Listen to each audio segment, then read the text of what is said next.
హల్లెలూయా. మనమందరం కూడా కళ్ళు చూస్తున్నట్లయితే చిన్న ప్రార్థన చేసుకుని వాక్య భాగాన్ని ధ్యానించుకుందాం. పరిశుద్ధులైన తండ్రి, మీ పరిశుద్ధమైన మాటలు స్తోత్రం చెల్లించుకుంటున్నాం ప్రభా. ఈ ప్రాముఖ్యమైన సమయంలో తండ్రి దేన దాసురాలుగా నీ సన్నిధానంలో నేను నిలవబడి ఉంటుండగా ప్రభా, నన్ను పూర్తిగా మీ సెలవు చాటున మరుగు చేస్తుంది ప్రభా. నాకు మాకు కావాల్సినటువంటి ఆత్మీయమైన వర్తమానాన్ని మాకు అనుభవించండి. మనుష్యుడు రొట్టె వలన మాత్రమే కాదు, నీ నోట నుండి వచ్చే మాట వలన జీవిస్తాడని నీ లేఖనం సెలవిస్తూ ఉంది ప్రభా. అటువంటి ప్రభా అమూల్యమైన మాటలను తండ్రి శ్రద్ధాభక్తులతో విని వాటి ప్రకారంగా మేము జీవించి ఈ రాజ్యానికి ఎత్తబడే భాగ్యాన్ని మాకు దయచేయమని వల్ల రాబోతున్న యేసు పరిశుద్ధ నామములో అడిగి వేడుకుని ప్రార్థిస్తున్నాము తండ్రి, ఆమేన్. ఈ చక్కటి సమయం ఇచ్చినటువంటి దేవాలయానికి వందనాలు. వచ్చిన మీ అందరినీ కూడా నా వందనాలు చెల్లిస్తున్నాను. ఈ యొక్క సమయంలో మనం వాక్య భాగాన్ని చదువుతున్నామండి. యోబు గ్రంథము 10వ అధ్యాయము.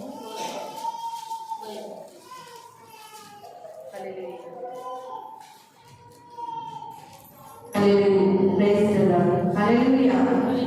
యోబు గ్రంథము 10వ అధ్యాయము 8వ వచనాన్ని చదువుకుందామండి. నీ హస్తములు నాకు అవయవ నిర్మాణం చేసి నన్ను రూపించియున్నను, నీవు నన్ను విరిగివేయుచున్నావు. మనం చదువుకున్నటువంటి ఈ వాక్య భాగంలో యోబు గారు ఒక చక్కటి మాటని తెలియజేస్తూ ఉన్నారండి. ఏమని తెలియజేస్తున్నారంటే, యోబు గ్రంథము 10వ అధ్యాయము 8వ వచనంలో యోబు గారు మాట్లాడుతున్నారు. ఏమని మాట్లాడుతున్నారంటే, నీ హస్తములు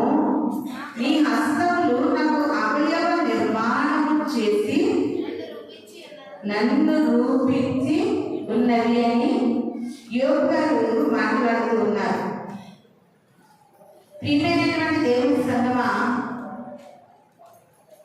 ఇక్కడ వాక్యం వింటున్నటువంటి మనందరము సర్వ ప్రపంచ మానవాళిని కూడా ఎవరి హస్తములు నిర్మాణం చేసే? దేవుని యొక్క హస్తములు నిర్మించారన్నమాట. మనల్ని ఎవరు నిర్మించారు? దేవుని యొక్క హస్తములు నిర్మించి. ఎంత చక్కగా యోబు గారు మాట్లాడుతున్నారంటే, నాకు అవయవ నిర్మాణము నీవే చేసావు. నీ హస్తములతో నాకు ఏం ఏర్పాటు చేసావు? అవయవాలను నిర్మించుకోవడానికి. అవయవాలను నిర్మించి నన్ను నీవు రూపించి ఉన్నాము అంటున్నారండి.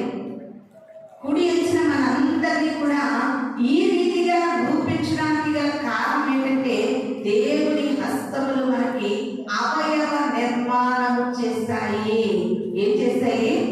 అవయవ నిర్మాణం చేస్తాయి. చాలా మందికి జీవితం యొక్క విలువ తెలియక మనము నిర్మింపబడినటువంటి విధానము ఎంత గొప్పగా దేవుడు మనల్ని నిర్మించాడో చాలా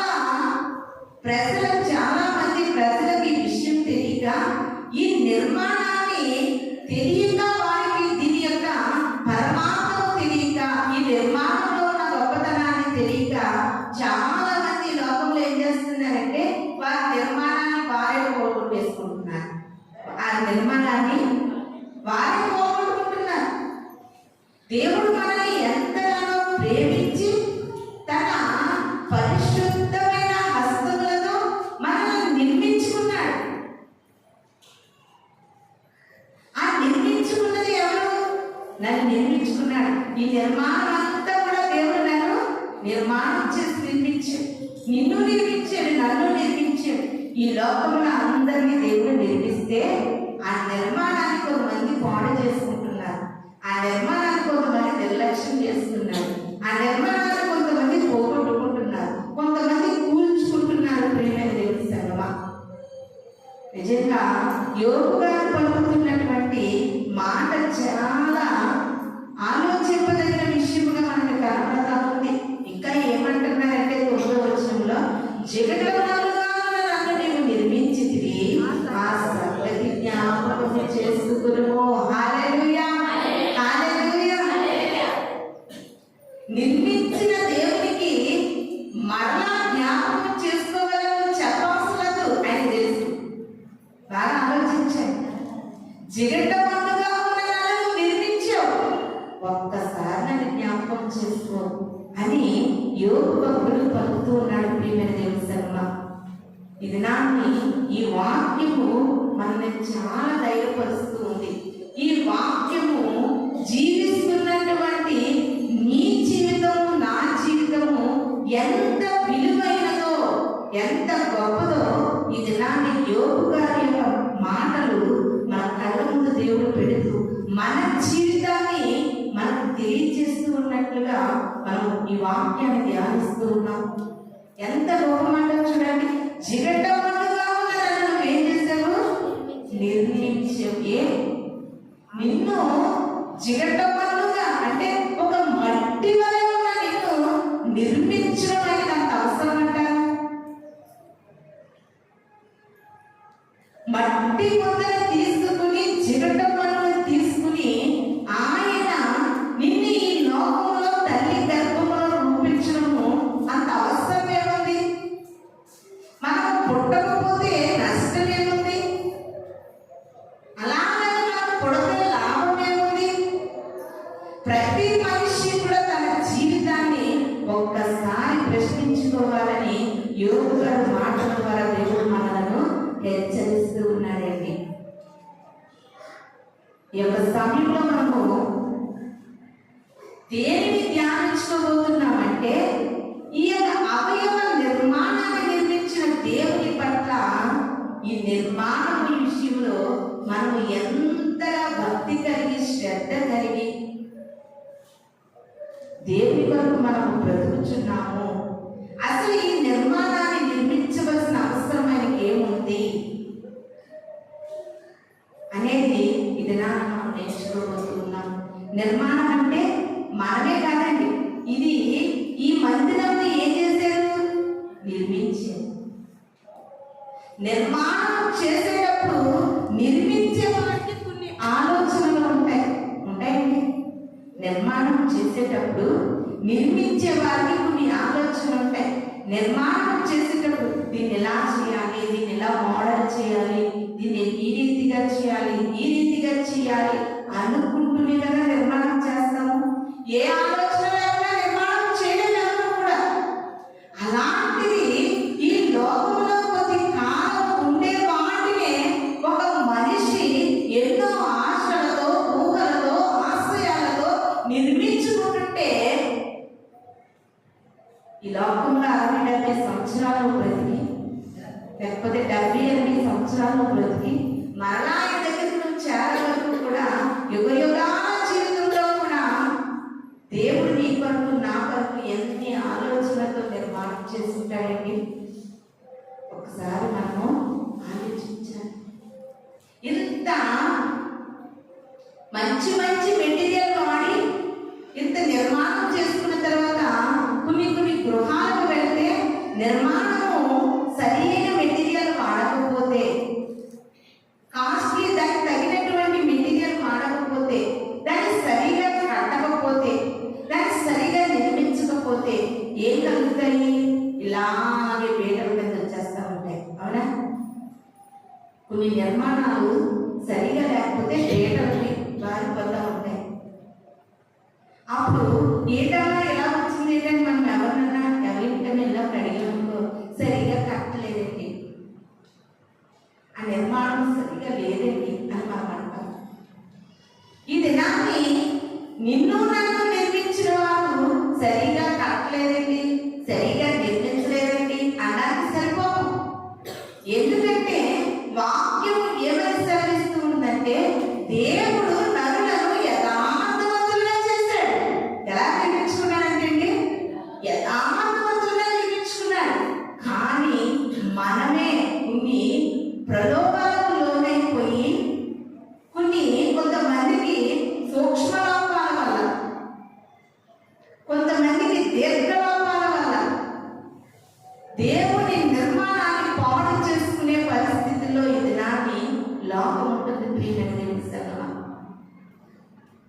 లోపం ఎక్కడో లేదు, నిర్మాణం అంతా సరిగానే ఉంది. ఆ నిర్మాణాన్ని సరిగా చేసుకోవలసినటువంటి బాధ్యత మీలోని నాలోని కూడా దేవుడు పెట్టి ఉన్నాడండి. వాక్యము ఇది మీ మనతో మాట్లాడుకుంటుండగా ఆయన నిన్ను నిర్మించి ఉన్నారని యోబు గారు మాట్లాడుతున్నారు. ఒకవేళ యోబు గారు మాట్లాడుతున్నారు కదని యోబు గారినే దేవుడు నిర్మించాడా? మానవులందరినీ నిర్మించాడంట. ఒకసారి చూడండి, ఆదికాండము 2వ అధ్యాయము 7వ వచనాన్ని చదువుకుందామండి. దేవుడైన యెహోవా నేల మట్టితో నరుని నిర్మించి వాని నాసిక రంధ్రములలో జీవవాయువు ఓదగా నరుని జీవాత్మాయను. హల్లెలూయా, హల్లెలూయా. దీన్ని బట్టి మనకు ఏమర్థమవుతుంది? యోబు గారు దేవుడు నిర్మిస్తారు. దేవుడైన యెహోవా నేల మట్టితో ఎవరిని నిర్మించాడండి? నరుని నిర్మించాడు. నువ్వు నరునిగా కాదా? నేను నరుని కాదండి అంటే నేను నిర్మించలేక కాదండి బాబు, నేను నరునే అనుకుంటే ఇది నిన్ను నన్ను ఎవరు నిర్మించారంటండి? దేవుడైన యెహోవా. ఎవరు నిర్మించాడు? దేవుడైన యెహోవా నేల మట్టిని తీసి నరునిగా నిర్మించాడు. ఇక్కడ మనకి ఇంపార్టెంట్ అయిన మాట ఏంటో తెలుసా? నిర్మించడము. ఏంటంటే నిర్మించడము. చేశాడు కాదు, తయారు చేశాడు కాదు, నిర్మించాడు. ఈ దేహము దేవుని యొక్క నిర్మాణము. ఈ నిర్మాణాన్ని దేవుడు ఎంతో ప్రేమతో, ఎన్నో ఆశలతో, ఎన్నో ఆలోచనలతో నిర్మించుకున్నాడు. నీవు కూడా అంతే కదా. ఒక గృహాన్ని కట్టించుకునేటప్పుడు ఒకవేళ మన దగ్గర ఉండి కట్టించుకోవచ్చు, లేకపోతే ఎప్పటికీ గృహం లేదని కొన్ని ఒకవేళ ఏమైనా ఫైనాన్షియల్ గా మనం తెచ్చుకుని కూడా గృహాలు కట్టుకునేవారు ఉంటారు. ఎందుకు కట్టుకుంటాం గృహాన్ని? ఆ గృహాన్ని ఎందుకు నిర్మించుకుంటాము? ఆ నిర్మాణంలో మనం హ్యాపీగా ఉండడానికి. ఇది దేవుడు కూడా మానవులను నిర్మించుకున్నాడు.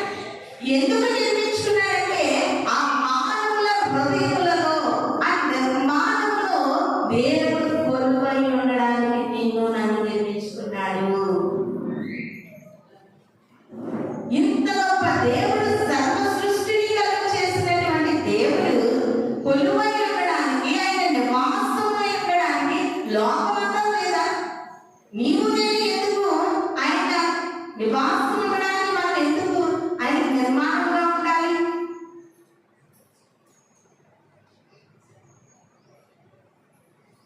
దేవుని సంగమా,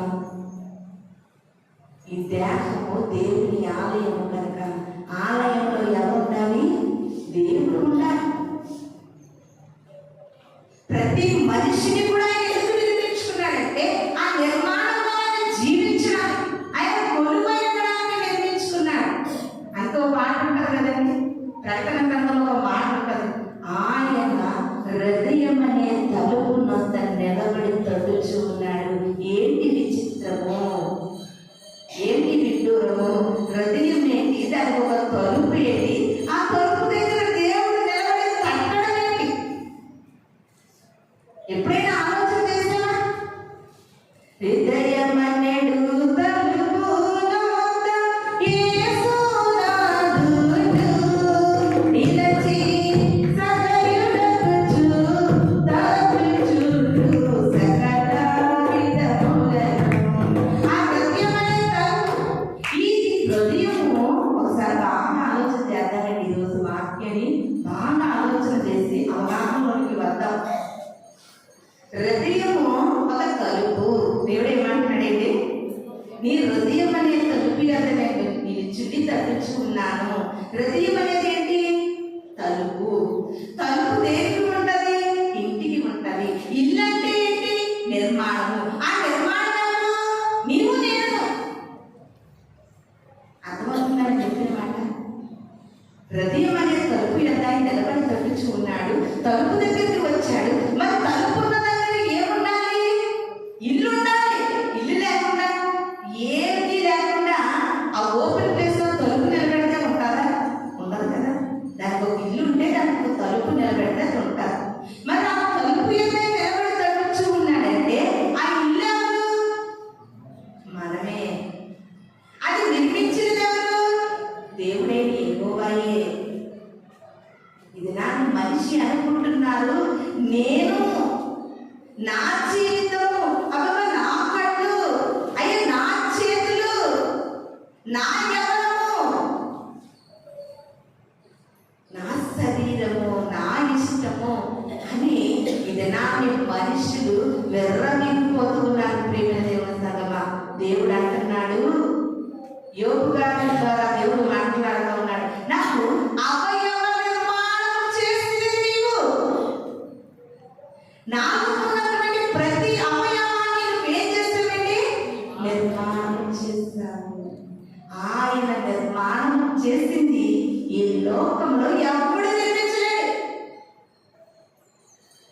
ఆయన చేసిన నిర్మాణాన్ని ఈ లోకంలో మానవ మాతృడు అనేవారు ఎవరు కూడా నిర్మించలేదు సుమా. ఒకవేళ ఆయన చేసిన నిర్మాణము మనలో ఏదైనా డ్యామేజ్ అవుతే దానికి సూట్ అయ్యేటటువంటి కృత్రిమమైనటువంటి పరికరాలు అమర్చగలరు. కానీ నిజమైన నిర్మాణాన్ని అమర్చగలిగిన వారి ప్రపంచంలో ఎవరు కూడా లేరు. కృత్రిమమైన అవయవాలు తెలుసా? చాలా మంది కృత్రిమమైన అవయవాలు పెట్టుకుంటూ ఉంటారు. కాలు ఇరిగిపోతే మన కాలు సైజు వారికి ఇస్తే కృత్రిమమైన అవయవము అంటే దానికి కదలిక ఉండదు. నువ్వు పెట్టుకుని ఈ యొక్క కదలిక ద్వారా సపోర్ట్ ఇవ్వగలిగితేనే అడుగులు వేయగలుగుతావు. అదొక అవయవము. ఇంకా చాలా మందికి కన్ను డ్యామేజ్ అవుతే డాక్టర్లు అంటారు, అమ్మా కన్ను లాంటి కన్ను పెడతాం కదా, కనిపించదు అంటే నీ డ్యామేజ్ అయ్యి కన్ను చిరాగ్గా కనిపిస్తుంది కదా ఎట్టు వారికి. అలా లేకుండా కృత్రిమమైన కన్ను పెడతాను కానీ దాని ద్వారా చూడలేవు. గుండె సరిగ్గా కొట్టుకోవట్లేదు, తక్కువగా కొట్టుకుంటుంది. బ్యాటరీ పెడతాను లోపల, డాక్టర్ ఏమంటాడండి? స్టెంట్స్ వేస్తాను, బ్యాటరీ పెడతాను, దాని ద్వారా కొట్టుకుంటుంది. ఆ బ్యాటరీ కొట్టుకోదు. దానికి ఉన్నటువంటి కనెక్షన్ వేరే చోట తొడభాగంలో ఇస్తాడు వైరు. ఆ నరము దీనికి వెళ్ళి అది కొట్టుకునేటట్టుగా డాక్టర్స్ చేస్తారు. నేను ఇవన్నీ ఎందుకు చెప్తున్నానంటే ప్రియమైన దేవుని సంగమా, నాకు అవయవ నిర్మాణం చేసింది నీవు.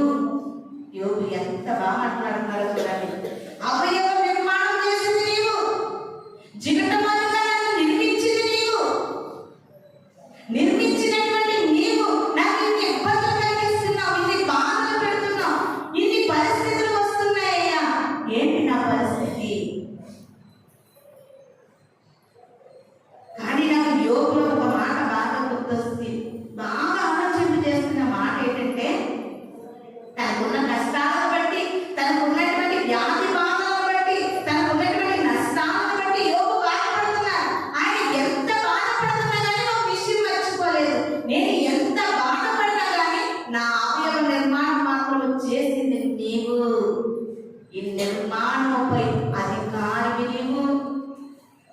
ఎప్పుడైనా నీకు నాకు కూడా ఏదైనా శారీరకమైనటువంటి పరిస్థితులు, ఒక నొప్పి కానీ, బాధ కానీ, వ్యాధి కానీ, రోగం కానీ, రుగ్మత కానీ మనకు వచ్చినప్పుడు ఇది నాకు ఈ మాట నువ్వు గుర్తు చేసుకో.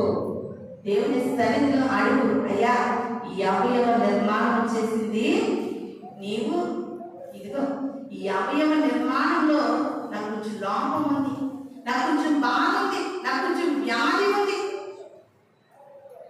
నిర్మాణం చేసింది నీవు కనుక దాన్ని తీసివేయగలిగే అధికారం కూడా నీకే ఉందయ్యా.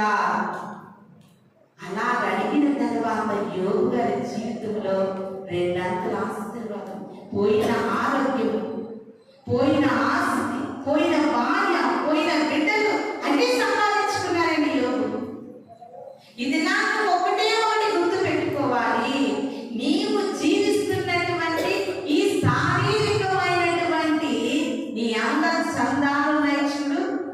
అవయవాలు ఉన్నాయి చూడు, ఈ అవయవాలన్నీ కూడా ఎవరు నిర్మించారంటే దేవుడు మన అవయవాలకి నిర్మాణం చేస్తాడంట. ప్రియమైన దేవుడు, ఎంత గొప్ప దేవుడు! మన అవయవాలకి ఏం చేశాడు? నిర్మాణం చేస్తాడు. ఎలా నిర్మాణం చేశాడంటే కన్నులు ఎంతగా వాటికి తగినట్లుగా కొట్టుకోవాలి, గుండె ఎంత కొట్టుకోవాలి, ఏ అవయవము ఎంతగా పనిచేయాలనేది ఆయన పనితీరులో మనకి నిర్మాణం చేశాడు. ప్రియమైన దేవుని సన్నిధిలో జాగ్రత్త. ఇటువంటి సత్యవాక్యాన్ని తెలుసుకుని కూడా నా శరీరము నా ఇష్టము అనేటటువంటి స్థితిగతుల్లో నీవు నేను జీవించకూడదని ఇది నా యోగ భక్తుల ద్వారా దేవుడు మనతో మాట్లాడుతూ ఉన్నాడండి. అంటే ఇంకొక మాట చూద్దాం, చూడండి. కీర్తనల గ్రంథము 103వ అధ్యాయము 14వ వచనం చదువుకుందామండి. కీర్తనల గ్రంథము 103వ అధ్యాయము 14వ వచనం. మనము నిర్మింపబడిన రీతి ఆయనకు తెలిసే ఉన్నది. హల్లెలూయా, హల్లెలూయా. కీర్తనకారుడు కూడా మాట్లాడుతూ ఉన్నారు. ఏమని? మనలను దేవుడు ఏం చేశాడు? నిర్మించాడు.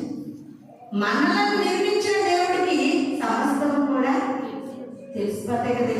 సమస్తము ఏం చేస్తాయి? తెలిసిపోతాయి. ఎప్పుడైనా ఇలాంటి దీర్ఘకాలిక ఆలోచన మీ మైండ్లోకి రావాలి. హృదయమనే తలుపు మీద నిలబడి కట్టుచు ఉన్నటువంటి సర్వశక్తిమంతుడికి నీ హృదయంలో ఉన్న దురాలోచన తెలియకుండా ఎలా పోతుంది? నీ మనసులో ఉన్న దుష్టాలోచన తెలియకుండా ఎలా పరిగెత్తిపోతుంది?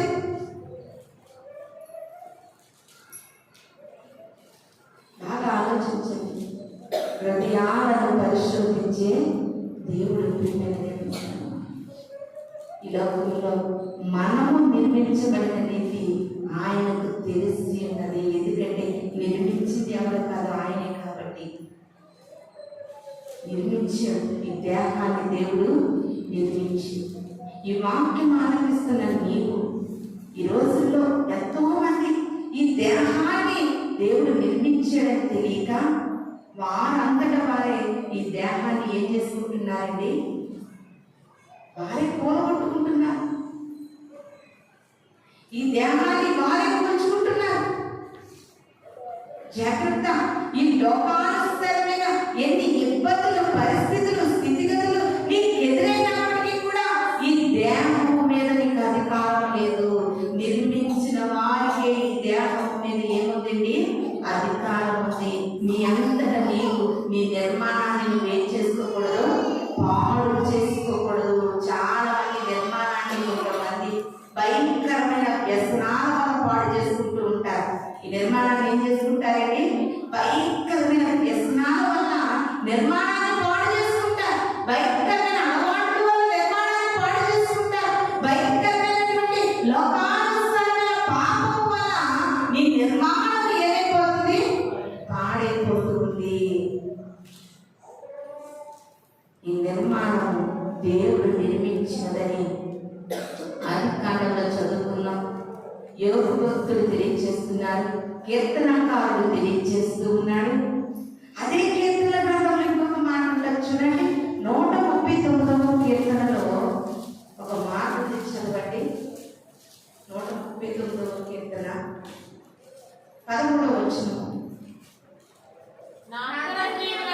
నా అంతరింద్రియములను నీవే కలుగ చేసితివి. నా తల్లి గర్భమందు నన్ను నిర్మించిన వాడవు నీవే. మళ్ళీ ఇక్కడ కీర్తనకారుడు ఏమంటున్నాడండి? తల్లి గర్భమందు నన్ను నిర్మించిన వాడవు నీవే. తల్లి కాదు, తండ్రి కాదు. ప్రియమైన దేవుని సన్నిధిలో నిజంగా నీ తల్లి తండ్రి వల్ల నువ్వు పుట్టగలిగితే పెద్దగా ఉన్నప్పుడే నీ రూపురేఖ వారికి తెలియాలి. కానీ అందరికీ తెలియదు. అన్ని నెలలు గర్భములో మోసినటువంటి తల్లికి తెలియదు నీ లోపం. నీ కదలికలు గమనిస్తుంది కానీ తల్లి నీ రూపం చూడదు. తల్లి భూమి మీద పడే వరకు కూడా ఎవరికి కూడా నా రూపము తెలియదు ప్రియమైన దేవుని సంగమా.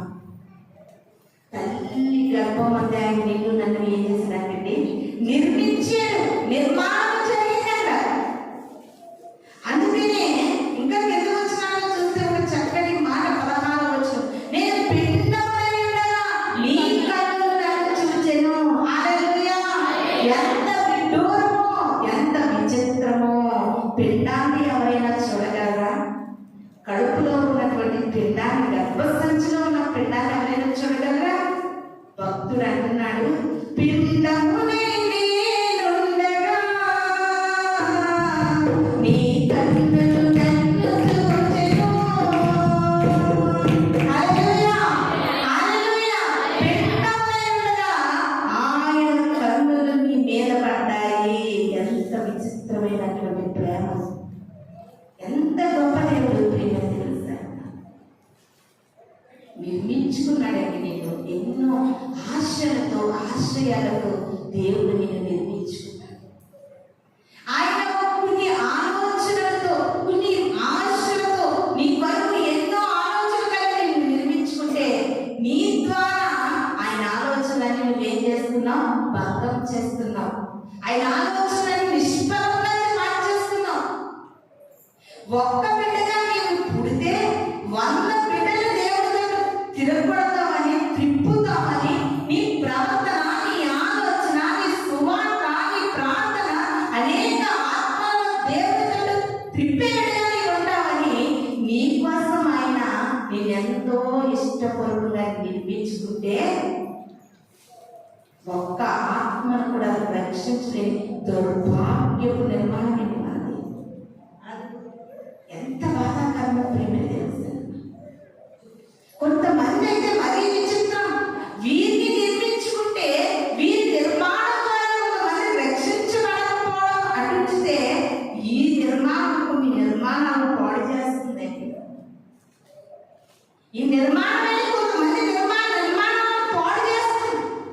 ఈ నిర్మాణం పాపంలో ఉండి కొంతమంది పాపంలో నడుస్తుంది. ఈ నిర్మాణం త్రాగుబోతుగా ఉండి కొంతమంది త్రాగుబోతులు చేస్తుంది. ఎంత శాపకరమైన జీవితాలు ప్రేమ దేవుని. ఆయన ఎంతో ఇష్టముగా ఏం చేస్తున్నారంటే నిర్మించుకున్నాడు. నీ బట్టి ఎంతో ఇష్టంతో 9 నెలలు మోసుకన్నాను రా. నువ్వంటే ఎంతో ఇష్టంతో బడిని అని ఇచ్చాను రా. అంటే అక్కడ నీ కడుపు పెట్టిన బిడ్డ, మన బిడ్డలు మనకు ఇష్టం ఉండలేమో అనుకుంటారండి. వాళ్ళు ఎంతో ఇష్టంగా చేసుకుంటారు. నవమాసము మోసి ప్రయోజకులను చేసిన నా బిడ్డలే నిన్ను పిలివేసిన. హల్లెలూయా. నవమాసాలు మోసి ప్రయోజకులను చేస్తే కన్న బిడ్డలు అంటున్నారు ఏళ్ళు చాలు అంటున్నారు. అప్పుడు తల్లిదండ్రుల గుండెలు పగిలిపోయినట్లుగా దేవుడు కూడా నిన్ను 9 నెలలు పిండంగా ఉన్నది మొదలుకొని నువ్వు ఇంకా భూమి మీదకి వచ్చేందుకు కూడా ఆయన కన్నులే చూస్తూ ఉన్నాయి. ఇంత చక్కటి నిర్మాణానికి ఇచ్చాడు. అటువంటి నిర్మాణం కలిగించిన దేవుడికి నీవు నేను మిగిల్చినటువంటి సంతోషమేమో ప్రియమే తెలుసా. ఆయన వరకు మనం బ్రతికేటటువంటి బ్రతుకు ఏది? దేవుడు ఎంతగానో మాపుతూ ఉన్నాడండి. ఆయన మనల్ని నిర్మించిన దేవుడు. ఆయన నిర్మిస్తేనే ఈ నిర్మాణం ఉంది. అందుకనే యేసుక్రీస్తు గ్రంథంలో నీ తల్లి గర్భంలో బయటకు రాగానే నీ నాభి స్తోత్రము ఇంకా కోయబడక ముందే, నువ్వు కిలకిలమని కేర పెట్టక ముందే నువ్వు బ్రతకరా నరుడానికి అంటే నువ్వు బ్రతకలేదయ్యా అన్నాడండి యేసుక్రీస్తు గ్రంథంలో. మానవ జాతి ఏమనుకుంటుందంటే స్త్రీ పురుషుల కలయికే బిడ్డలు పుట్టడానికి కారణం అనుకుంటుంది. స్త్రీ పురుషుల వల్లే సంతానం కలుగుతుంది అంటుంది. కానీ బైబిల్ ఏం చెబుతుందంటే, పరిశుద్ధ గ్రంథం ఏమి చెబుతుందంటే, నీ తల్లి గర్భంలోనే నేను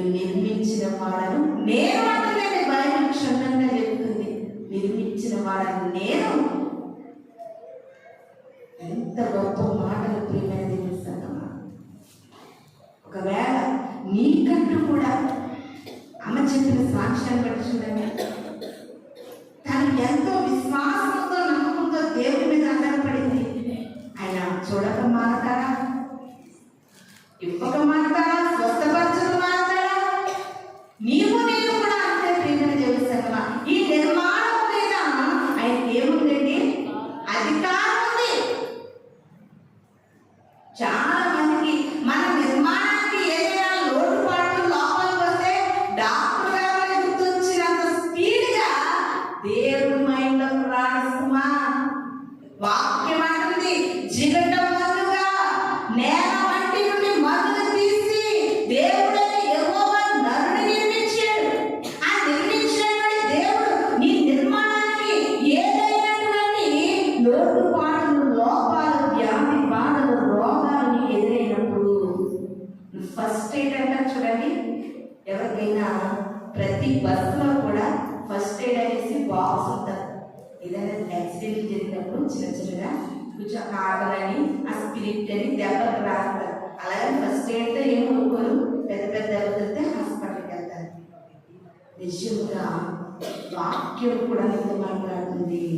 నీకు వెంటనే గుర్తుకు రావాల్సింది దేవుడే యెహోవా కదా నన్ను నిర్మించాడని నీకు గుర్తుకు రావాలి. ఆయన కదా తల్లి గర్భంలో పిండములను నిర్మించింది అని నీకు గుర్తుకు రావాలి. దేవుడి కంటే ఎక్కువగా మనకి ఈ లోకంలో ఏమి గుర్తుకు వస్తుంది? ఈ నిర్మాణ విషయంలో నీకు ఏమనిపిస్తుంది ప్రియమైన దేవుని సంగమా? మనం ఒకసారి పరీక్షించుకోవాలి. 119వ కీర్తన 73వ వచనం చదువుతున్నామండి. 119వ కీర్తన 73వ వచనం. నీ చేతులు నన్ను నిర్మించి నన్ను నిర్మించి నాకు రూపు ఏర్పరచెను. అబ్బా, ఎంత చక్కని మాట అండి కీర్తన. నీ చేతులే నన్ను నిర్మించి నాకు ఈ రూపాన్ని ఇచ్చి, నీ చేతులే నన్ను నిర్మించెను, నీ బాహువే నన్ను నడిపించెను, కేనించి నీడను కేతించెను. దివినేలు రాజా నీకే వందనం, భువనేలు రాజా నీకే వందనం. హల్లెలూయా అంటే రెండు చేతులు పైకి చేద్దాం. హల్లెలూయా, హల్లెలూయా. 119వ కీర్తనలో భక్తుడు అంటున్నాడు, అయ్యా నీ చేతులు నన్ను నిర్మించాయి, నాకు రూపాన్ని ఇచ్చాయి. ఆ చేతులు నిర్దోషమైన చేతులు, మీరు నిర్మించిన చేతులు, పాపమంటలేని చేతులు, నిర్దోషమైన చేతులు, నీతిగల హస్తములు. వాక్యం అంటుంది, నీతిగల నా దక్షిణ హస్తముతో నేను ఆడుకుంటానంటుందండి. ఆయన హస్తములు ఎలాంటివి? నీతి కలిగినవి. ఆయన హస్తములు పాపమంటనివి. ఆయన హస్తములు ఈ లోకంలో నరహత్యకు సంబంధించినవి కాదు. కయీనుతో దేవుడు అంటున్నాడు, కయీను నీ చేతులలో హేబేలు యొక్క రక్తపు మరకలు కనబడుతున్నాయి. నువ్వు హేబేలు చంపవు కదా, నీ చేతుల్లో కనబడతా ఉన్నాయి. కానీ ఈ దినాన్ని నిన్ను నన్ను నిర్మించినటువంటి చేతులు పరిశుద్ధమైన చేతులు, పవిత్రమైన చేతులు, నిర్దోషమైన చేతులు. ప్రియమైన దేవుని సంగమా, అటువంటి చేతులు నేను నిర్మిస్తే ఈ నిర్మాణాన్ని నీకు ఇష్టముగా నువ్వు మసలుకుంటున్నావు. ఈ నిర్మాణం నీదన్నట్లుగా నువ్వు పోతూ ఉన్నావు. కొంతకాలానికి నీకు కంపల్సరీగా మైండ్కి వస్తుంది, నీకు అర్థమవుతుంది. ఇప్పుడు అర్థమవుతుంది. బాగున్నంతసేపు మనకు అర్థం కాదు, బాగోలేనప్పుడు అర్థమవుతుంది. ఈ నిర్మాణం నీ చేతులే నన్ను నిర్మించి నాకు ఏమిచ్చేయండి? రూపు ఇచ్చాయి. రూపము లేకపోతే ప్రియమైన దేవుని సంగమం, మనం ఒకసారి నేను ఒక వీడియో క్లిప్ చూశాను. అన్ని కూడా అస్థి పంజరాలు అంటారు కదా, స్కెల్టన్, అన్ని అస్థి పంజరాలు పెట్టేసి వాటి కింద పేర్లు రాశారండి. ఈ అస్థి పంజరము లాయరు, ఈ అస్థి పంజరం కలెక్టర్, ఈ అస్థి పంజరము ఎమ్మెల్యే, ఈ అస్థి పంజరము డాక్టరు. అన్ని అస్థి పంజరాల కింద పలానా పలానా రాశారండి. కానీ అస్థి పంజరాల పేర్లు ఉన్నాయి, కానీ అస్థి పంజరాలు అన్నీ ఒకలాగా ఉండవా? ఒకలాగే కదా ఉంటాయి. ఈ రూపం లేకపోతే మనమనండి, మనం కూడా చనిపోయిన తర్వాత మన యొక్క శరీరాన్ని మట్టి పురుగులు తినేసిన తర్వాత మనం అస్థి పంజరంగా మిగిలిన తర్వాత ఎవరి అస్థి పంజరం ఎవరో కూడా ఎవరికి తెలియదండి. ఎవరి అస్థి పంజరం ఎవరితో ఎవరికి తెలియదు. బాగా బతికిన అస్థి పంజరం అలా ఉంటుంది. మనకి పేదరికంగా బ్రతికిన వాడు అస్థి పంజరం కూడా అలా ఉంటుంది. ఏదో ఈ పెద్ద డబ్బు ధనంలో బ్రతికాడని ఆ అస్థి పంజరము ఏదో ఒక గొప్పగా ఉంటుంది. ఎప్పుడు కూడేటి అందరూ అస్థి పంజరాలు అలాగే ఉంటాయి. ఈ లోకంలో మనిషి తనకున్న హోదాను బట్టి, తనకున్న పేరును బట్టి, తనకున్న ప్రఖ్యాతులను బట్టి ఈ రోజున మనిషి విర్రవీగిపోతున్నాడు. నిజంగా నీ నిర్మాణము, నీ పుట్టుక, నీ జీవితము, నువ్వు భిన్నమై ఉన్నప్పుడే దేవుడిని నిర్మించలేనటువంటి సత్యాన్ని నువ్వు తెలుసుకోగలిగితే నీకున్న దాన్ని బట్టి నువ్వు విర్రవేగవు సుమా. మనుషులందరూ కూడా ఒకటే. మనుషులందరిలో ప్రవహించేది కూడా ఒకే రక్తము. మనుషులు మాత్రం అనేక తెగల వారిగా కొట్టుకుంటున్నారు, కానీ దేవుడు ఇలా కొట్టుకుంటున్న మనుషులకి గుణపాఠం చెప్పడానికి సుమా అందరిలో ఒకే రక్తం ప్రవహింపజేస్తున్నాడు. ఎక్కువ కేటగిరీల వారికి ఒక కలర్ ఇవ్వలేదు, మనకు ఒక కలర్ ఇవ్వలేదు. అందరికీ ఒకే రక్తం, ఒకే రక్తం, ఒకే రక్తం. అయినా మనిషి తెలుసుకోలేనటువంటి అజ్ఞానపు దశలో పోతూ ఉన్నాడని ఇది నా వాక్యము మనతో మాట్లాడుతుంది. చాలా జ్ఞానం ఆలోచించు ఒకసారి. ఒక 5 ఏళ్ళు లోపలికి పోయినప్పుడు నిన్ను పట్టుకోలేనటువంటి పరిస్థితిలో ఉన్నావా? 5 ఏళ్ళు లోపలికి వెళ్ళిపోయినా మనిషి చనిపోయినా ఎప్పుడు కూడా ఒకలాగే ఉంటుంది. ఒక పూటకి ఒక పూటకి లేకుండా తిన్నటువంటి మనిషి యొక్క అస్థి పంజరము కూడా ఒకలాగే ఉంటుంది.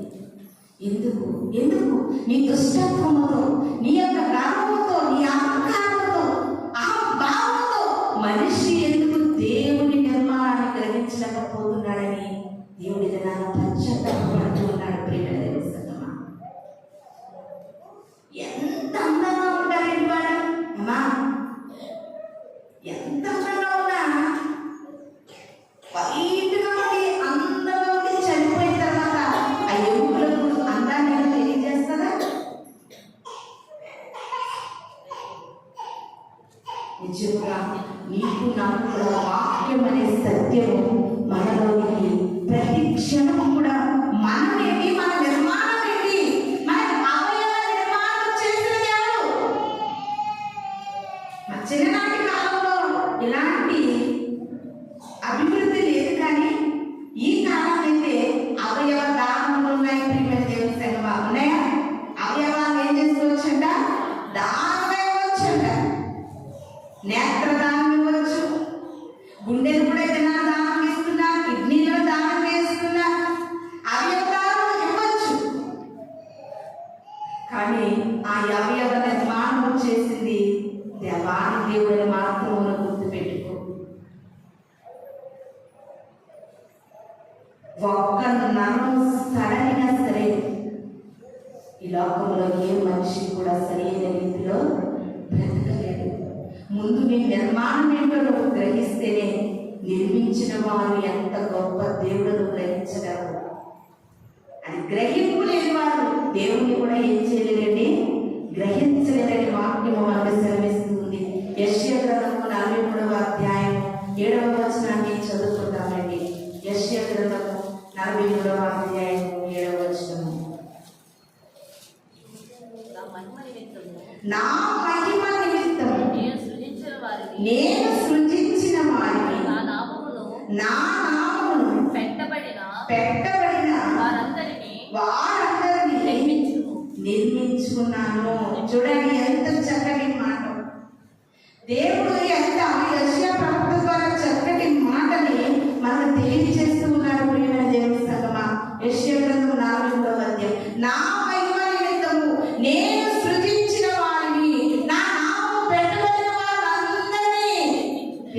నిర్మించుము, నేనే వారిని కలుగజేశాను, వారిని పుట్టించిన వాడిని నేనే. దేవదాసి గారు రాసిన పాటల్లో ఉంటారు, పుట్టింపాని వంచు భుషింపాని వంచు గిట్టింపాని వంచు బాధ్యుడావో. ఆయనే పుట్టించగలిగినవాడు, ఆయనే పోషించేవాడు, ఆయనే గిట్టించేవాడు. ఎంత చక్కటి పాటలు మాటలు ప్రియమైన దేవునిస్తున్నావా. ఇవన్నీ ఎప్పుడు గ్రహిస్తావు? ఎప్పుడు నీ నిర్మాణం విలువలను గ్రహిస్తావు? ఎప్పుడు ఈ నిర్మాణం దేవుడి విలువను గ్రహిస్తావు? అప్పుడే నిర్మాణాన్ని జాగ్రత్తగా కాపాడుకుంటావు. అప్పుడే ఈ నిర్మాణాన్ని ఏ పాపం అంటకుండా, ఏ మలినం అంటకుండా, ఏ దోషం అంటకుండా, ఏమి అంటకుండా, అమ్మో ఇది నిర్మాణము, ఈ నిర్మాణము ఆయనది. జాగ్రత్తలు కలిగి ఉండాలని, నీ నిర్మాణం నీకు అర్థమైన రోజునే నిర్మించిన వారు కూడా మనకి అర్థమవుతారు. అందుకే దావీదు గారు అంటున్నారు, నీవు నన్ను కలుగ చేసిన విధము చూడగా భయము ఆశ్చర్యం కలుగుతుంది. ఆశ్చర్యము, ఎంత ఆశ్చర్యము. మనం అనుకుంటున్నాము ఉదయం లేచిన దగ్గర నుండి మన కళ్ళు వాటికి అంతటా అదే పనిచేస్తున్నాయి, మన గుండె అలా కొట్టుకుంటుంది, మనం ఏం చెప్తే మన చేతులు వింటున్నాయి, మన కాళ్ళు వింటున్నాయి, మన నోరు వింటున్నాయి, మనం అవివేకంగా అనుకుంటున్నాము. కానీ దేవుని సంగమా, దావీదు గారు అంటున్నారు, ఎంత ఆశ్చర్యము, ఎంత ఆశ్చర్యము. ఒక తల్లి బిడ్డను మోయటం ఎంత ఆశ్చర్యము. మనమే ఒక ఆశ్చర్యము. దేవుడు చేసిన ఆశ్చర్యాలలో ఒక ఆశ్చర్యం ఎవరో తెలుసా? నీవు నేను. ఏదో ఈ యొక్క శరీరం తొడుగు ఉండడం వల్ల నీకు అర్థమవుతలేదు. లోపల ఏంటి వాటంతటా అవి ఒకటి ఒకటి లింకపోయి ఉంటాయి. నరాలు ఎలా లింకపోయి ఉంటాయి, ఎముకలు ఎలా లింకపోయి ఉంటాయి. ఎంత ఆశ్చర్యము మనిషి జీవితంలో ప్రేమైన తెలుసా? అది నువ్వు గ్రహించాలి. ఆశ్చర్యం, ఆశ్చర్యం. అది దావీదు గారు గ్రహించారండి.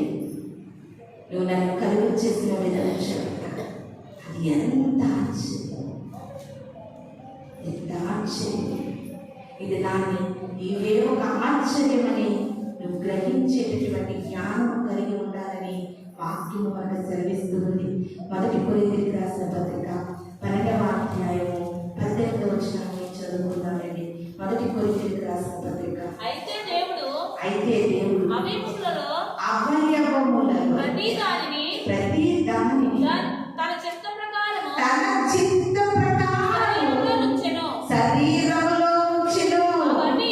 అవన్నీ ఒక్క అవయవము అయితే శరీరం ఎక్కడ? అవయవములు అనేకములు. హల్లెలూయా. ఎన్ని అవయవాలు మనలో ఉన్నాయో ప్రియమైన దేవుని సంగమా, ఒక్క అవయవం మనలో లేదండి. ఇంచుమించుగా కనబడేటటువంటి ముఖములోనే ఎన్ని అవయవాలు ఉన్నాయి చెప్పండి?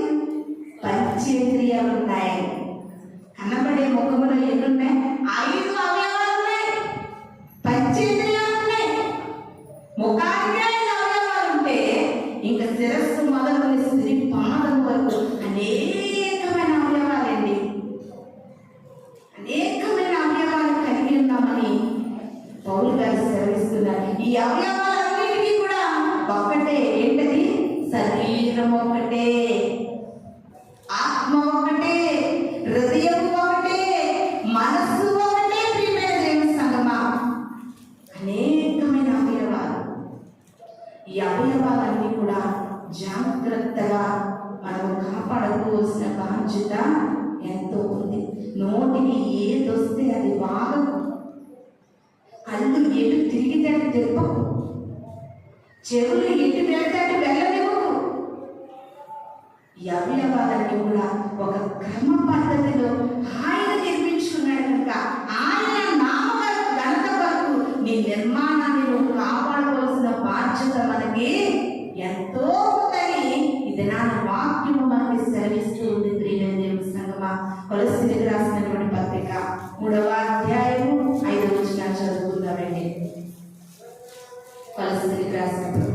3వ అధ్యాయం 5వ వచనం. కావున భూమి మీదనున్న మీ అవయవములను అనగా జారత్వము, అపవిత్రత, కామాతురత, దురాశ, విగ్రహారాధన, ధనాపేక్షను చంపివేయుడి. హల్లెలూయా. మన అవయవాలను పాడు చేసేది కొన్ని మాత్రమే. ఇక్కడ కొలస్సీల పత్రికలో అపోస్తలుడైన పౌలు గారు చెప్తున్నారు. అందులో మన దేవుడు నిర్మించినటువంటి అవయవ నిర్మాణం దేవుడు చేస్తే ఈ అవయవాలు ఎందు నిమిత్తం పాడైపోతున్నాయంటే జారత్వము, అపవిత్రత, కామము. ఇది నాని కామము అనకూడదు, కానీ ఏలుబడి చేస్తుందని ప్రజలను. వయస్సుల నిమిత్తం ఉండట్లేదు, ఎక్కడ చూసినా అత్యాచారాలు, చిన్ని చిన్ని బిడ్డలు కూడా వదలనటువంటి కామాతృత లోకంలో ఏలుబడి చేస్తుంది. ప్రియమైన దేవుని సంగమా, కన్న కూతుర్ని కన్ను ఎలా చూస్తుందో తెలియట్లేదు. కట్టుకున్న దాన్ని చూస్తున్నట్టుగా కన్న బిడ్డలు కూడా చూస్తున్నటువంటి దుర్మార్గులు ఈ లోకంలో ఉన్నారండి. కామము అంత భయంకరంగా ఏలుబడి చేస్తూ ఉంది. ఈ నిర్మాణంలో నీకు ఎక్కడైనా జారత్వము కానీ, కామాతృత కానీ, ధనాపేక్ష కానీ, దురాశ ఏమిటంటే దుఃఖాన్ని ఇచ్చేటండి. ఎందుకు నీకు దురాశ? నీకున్న దాంట్లో సంతృప్తి చెందు. లేకపోయి దురాశ అంటే ఏంటో తెలుసండి, మనకి మన స్తోమతకు తగిన ఆశను మనం కలిగి ఉండాలి. ఎవరో హై లెవెల్లో చూసి నీ ఆశలు పెరిగిపోవడమే దురాశ. ఆ దురాశ ఏం చేస్తుందంటే రేపటి దినాన్ని నిన్ను ఎక్కడికి తీస్తుంది? దుఃఖానికి దారితీస్తుంది. పాఠ్య పుస్తకాల్లో ఉంటుందండి, దురాశ దుఃఖానికి చెడు. ఇవన్నీ ముందుగానే బైబిల్ లిఖించింది. దురాశ కూడా మనుషుల్లో ఉండకూడదు. ఇంకొకటి ఏంటో భయంకరమైనది విగ్రహారాధన.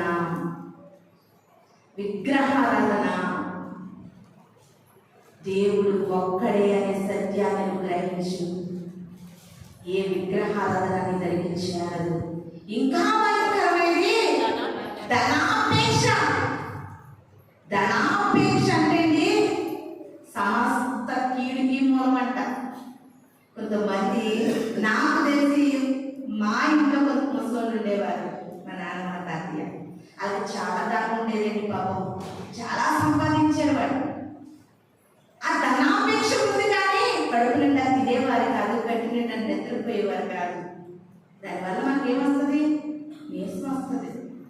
కొంతమంది ఉన్నదాన్ని కూడా తృప్తిగా తినలేనటువంటి దౌర్భాగ్య జీవితాలు. ధనాపేక్ష ఏం కలిగిస్తుంది తెలుసా? కీడుని కలిగిస్తుంది. నీలో ధనాపేక్ష కూడా దేవునికి ఇష్టం లేనటువంటి ఒక ప్రక్రియ. ఈ దినాన్ని ధనాపేక్ష చేస్తే యోధ 12 మందిలో ఒకరిగా వేరుపడిపోయేది. ధనాపేక్ష.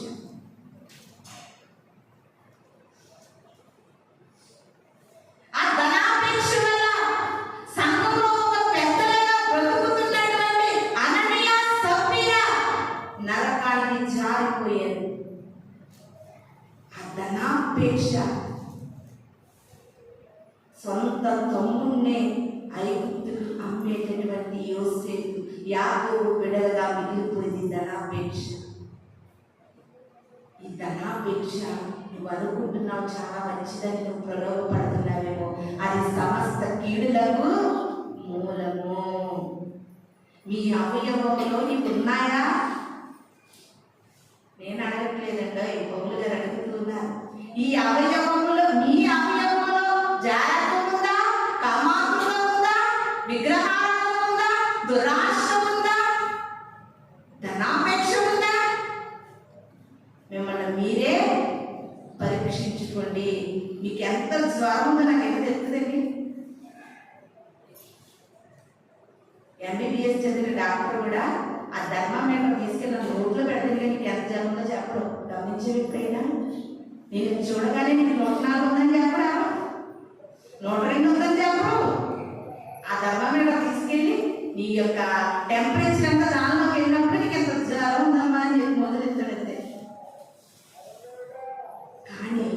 ఈ లక్షణాలు నీలో ఉన్నాయో లేదో మళ్ళీ అడుగుతాడండి. తలపకుండా రొప్పగా ఉందా, తక్కువగా ఉందా, వైరల్ ఫీవరే అంటాడు. వాక్యం అంటుంది దేవుడు నిర్మించేవాడి నీ నిర్మాణం సరిగ్గా ఉందా లేదా అనే కారణం ఏంటంటే ఈ 5 లక్షణాలు నీలో ఉన్నాయా లేదా అని వాక్యం మనల్ని ప్రశ్నిస్తూ ఉంది. ఈ 5 లక్షణాలు నీలో ఉంటే దేవుడి నిర్మాణాన్ని కంపల్సరీ పాడు చేస్తున్నావు, జాగ్రత్త చేసుకోమా. ఆయన ఆలయాన్ని పాడు చేస్తున్నవాడు పాడైపోతాడని వాక్యం సెలవిస్తుంది. మన దేహమే దేవుడి ఆలయము. ఆ ఆలయంలో ఈ 5 లక్షణాలను నీలో గుణగణాలు కనబడుతూ ఉన్నాయా? జాగ్రత్త. నువ్వు పాడు చేయడం కాదు, నీ యొక్క అవయవాలనే పాడు చేసుకుంటున్నావు. ఈ లక్షణాలు మనలో ఉండకూడదని వాక్యము మనకి క్షుణ్ణంగా మాట్లాడుతుంది. రోమపత్రిక 11వ అధ్యాయము 23వ వచనం చదువుకుందామండి. రోమపత్రిక 11వ అధ్యాయం. వారును తమ అవిశ్వాసములో నిలవకపోయినలా అంటుకట్టబడలేకపోయారు. మరలా అంటుకట్టడం దేవుడు వారిని మరలా అంటుకట్టుటకు శక్తి గలవాడు. హల్లెలూయా. ఒకవేళ నీ నిర్మాణంలో కొన్ని దేవుడికి నచ్చనివి ఏకైపోవడం వల్ల నీ నిర్మాణం శిథిలమైపోవడానికి ఉందా, నీ నిర్మాణం పాడైపోయే స్థితిలో ఉందా, నీ నిర్మాణం బాగు చేయలేనిదిగా ఉందేమో దేవుడు అంటున్నాడు దాన్ని మరలా తిరిగి కట్టడానికి సిద్ధంగా ఉన్నాడు. ఆయన క్షమించే దేవుడు. ఆయన క్షమించటకు సిద్ధమైన మనసు కలిగిన దేవుడండి. ఎప్పుడైనా మాటలు ఆలోచించావా? సిద్ధమైన మనసు అంటే ఎలా ఉంటుంది? మన ఇంటికి ఎవరైనా చుట్టాలు వస్తున్నారు అనుకోండి, వాళ్ళు ముందుగా ఫోన్ చేస్తారమ్మా మేము వస్తున్నామని. వాళ్ళు వచ్చేసరికి వాళ్ళకి కావాల్సినటువంటి అన్ని లిస్టులు తయారు చేసేసి ఉంచారు వంటకాలన్నీ. అలా రాగానే కాలు కట్టుకోవడం నిలిచి ముందుగా చెప్పారు కదా, సిద్ధపరిచింది ప్లేట్లలో పట్టిస్తాం. అలా ఉందంటే ఆయన మనసు సిద్ధంగా ఉందంట. ఇప్పుడే కనుక నీవు ఆయనకు లోబడి క్షమాపణ కోరుకుంటే అండ్ రెడీ, క్షమించుటకు సిద్ధంగా ఉన్నాడండి ఆయన. ఆయన రెడీగా ఉన్నాడు. ఇంకా నువ్వే రెడీ అవ్వలేకపోతున్నావు. దేవా నన్ను క్షమించు, దేవా నన్ను క్షమించు, నా అవయవ నిర్మాణాన్ని లోపాలను క్షమించు అని అడగడానికి నువ్వు సిద్ధపడలేకపోతున్నావేమో. కానీ ఆయన ముందుగా నిన్ను క్షమించడానికి సిద్ధపడి ఉన్నాడు. ఆ మాట నాకు చాలా ఇష్టం. క్షమించుటకు సిద్ధమైన మనసు కలిగిన వాడు సిద్ధపరచుకున్నాడండి ఆయన. ఎంత ఘోర పాపులనైనా మార్చివేయును, ఎంత కఠిన హృదయములైనా కరిగిపోవును.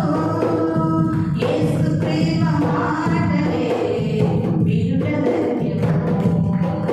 హల్లెలూయా, హల్లెలూయా. ఎంత ఘోర పాపులనైనా, ఎంత కఠిన హృదయములైనా ఆయన ఎదురుకు వచ్చి పడితే కంపల్సరీ సిద్ధమైన మనసుతో క్షమిస్తాడండి. ఎంత ధైర్యపరిచే వాక్యం తెలుసా? ఇంకొక మాటను చూసుకుందాం. 2వ కొరింథీయులకు రాసిన పత్రిక 11వ అధ్యాయము 10వ వచనం చదువుకుందామండి. 2వ కొరింథీయులకు రాసిన పత్రిక 11వ అధ్యాయము 10వ వచనం చదువుకుందాం. కాబట్టి నేను మీ వద్దకు వచ్చినప్పుడు పడద్రోయబడుటకు కాగా మిమ్ములను కట్టుటకే ప్రభువును అనుగ్రహించిన అధికారము చొప్పున. హల్లెలూయా, హల్లెలూయా. పౌలు గారు అంటున్నారండి, ఇంటి రీతిగా వాక్యాన్ని బోధిస్తూ అంటున్నారమ్మా, పడిపోయిన మిమ్మల్ని కట్టడానికి ఆయన నిర్మించిన నిర్మాణము పడిపోయినట్టుగా ఉంది కదా, తిరిగి నేను కట్టడానికే మీ మంచికి వాక్య రూపముగా దేవుడు మనల్ని తోడుకుని వచ్చాడు. నీ నిర్మాణాన్ని తిరిగి కట్టడానికి నువ్వు ఇష్టమైన నిర్మాణం తిరిగి ప్రారంభించండి అయ్యా, కట్టండి అయ్యా అంటే తప్పనిసరిగా కడతాడండి. వద్దు బాబు, నా నిర్మాణం ఇలాగే శిథిలమైపోని, నా నిర్మాణం ఇలాగే పాడైపోని, నేను ఇలాగే పాడైపోతానని నువ్వు అనుకుంటే కనుక నేను ఏమాత్రం కూడా కలపడొస్తుమా. ఇష్టపూర్వకంగా అడిగితే అయినా క్షమించటకు సిద్ధమైన మనసు కలిగి ఉంటారండి. ఇది నీ నా ఆలోచన వాక్యం ఏంటంటే ఏ మాదిరిగా ఉన్నాయో హృదయాలను చూస్తూ ఉన్న దేవుడు నేను డైరెక్ట్గా చూస్తూ ఉన్నాడు. ప్రియమైన దేవుని సంగమా, లాస్ట్ వీక్ ఒక మాట చూసుకుని మనం నేర్చుకుందాం.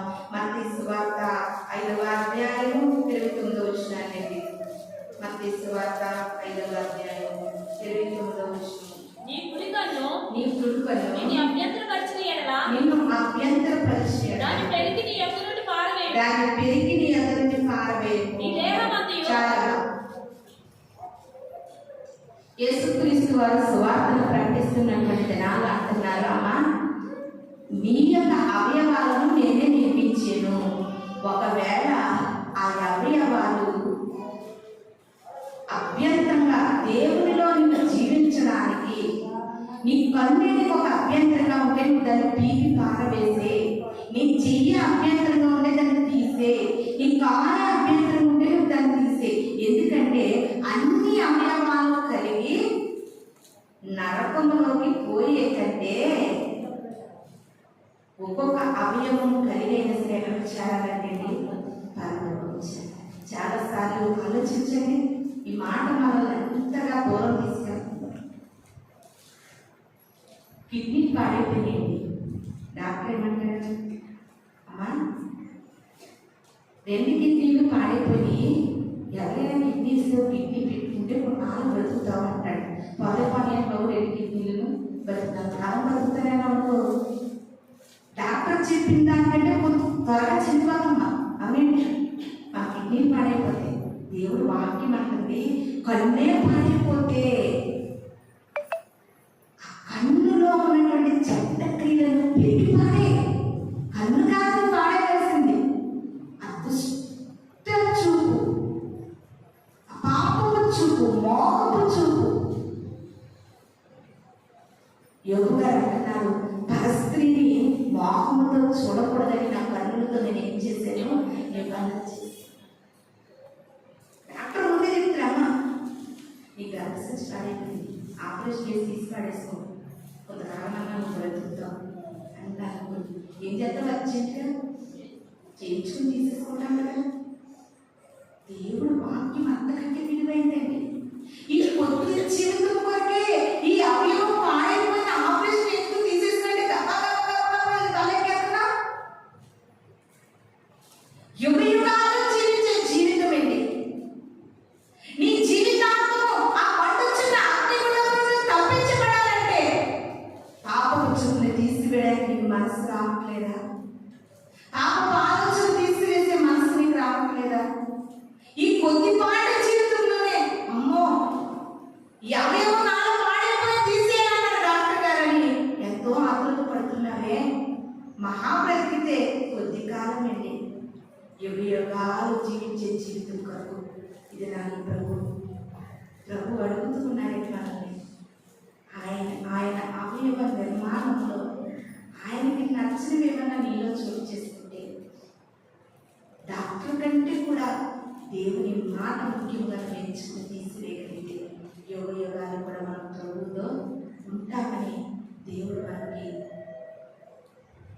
ఒక చూడండి, ఒక బిడ్డ తల్లిని అడుగుతుంది, అమ్మ చాక్లెట్ కొనంటే కొన్నట్టు అంటుందండి, ప్లీజ్ అన్న మాటకు అర్థం ఏంటి? దయచేసుకున్నమ్మా బ్రతికులాడుతుందండి. దేవుడు కూడా ఇలానే హెచ్చరిస్తలేదండి, వాక్యంతో నేను హెచ్చరిస్తలేదు. ఆయన అంటారు, ప్లీజ్ అమ్మా, ఆయనకి నచ్చని ఏమన్నా ఉంటే తీసి పారేసుకోవడానికి ప్రయత్నించు. పరలోక రాజ్యం మాటలు మిస్ అవ్వదు. ప్లీజ్ అని దేవుడు మనం బ్రతికులాడుతూ ఉంటే ఆ మాటకి నీ గుండె పగులుతుందా, ఇంకా కఠినమైపోతుందా? ఒకసారి ఆలోచన చేసుకుని దేవుని కొరకు ఈ అవయవ నిర్మాణాన్ని పరిశుద్ధంగా ఉంచుకోవాలి. ఈ కొద్ది మాటలు దేవుడు మన వినికిడిలో దీవించి ఆశీర్వదించేలాగా ప్రార్థన చేసుకుందాం. పరిశుద్ధమైన తండ్రి, మహోన్నతుల గొప్ప దేవాలకు స్తోత్రములు. ఒక బిడ్డ తల్లిని అమ్మ ప్లీజ్ అమ్మని అడుగుతుందయ్యా. ఎందుకంటే తల్లి కంటే తండ్రి అతి మిగిలిన ప్రేమించింది నీవు నిర్మించినటువంటి అవయవ నిర్మాణం ప్రభు యుగ యుగాలు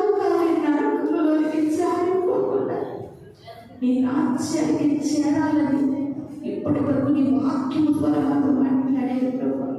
ఈ వాక్యాన్ని ప్రతి హృదయంలో నీ బాబు నీరు పెట్టి ఫలింపచేసి నీ రాజ్య వ్యాప్తి కొరకు మనందరినీ సిద్ధపరచండి. రాబోతున్న యేసు పరిశుద్ధ నామములో అడిగి వేడుకుని ప్రార్థిస్తున్నాను తండ్రి.